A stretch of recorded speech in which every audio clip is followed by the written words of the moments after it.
ఒక తోడేలు ఒకరోజు ఏమీ తోచక అటు ఇటు తిరుగుతూ ఒక పొలం దగ్గరికి వచ్చింది. ఆ పొలంలో సజ్జ పంట వేసి ఉంది.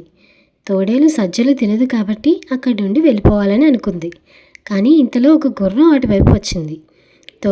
తోడేలుకు స్నేహితులెవరూ లేరు. దానికి ఆ గుర్రంతో స్నేహం చేయాలనే ఆలోచన కలిగింది.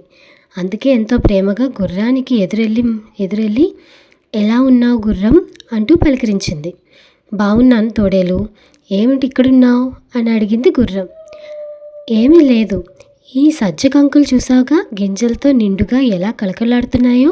నువ్వు రావడం చూసి వీటిని నేను ముట్టుకోకుండా ఉంచాను.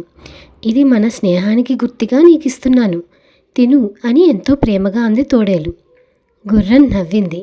నీ బహుమతికి కృతజ్ఞతలు. అయినా నువ్వు ఈ సజ్జ కంకులు తినగలవా? ఎప్పుడైనా ఇతరులకు ఇచ్చే బహుమతి మనకు పనికిరానిదై ఉండకూడదు. మనకు పనికిరానివి బహుమతిగా ఇతరులకు ఇచ్చేయాలని చూడకూడదు.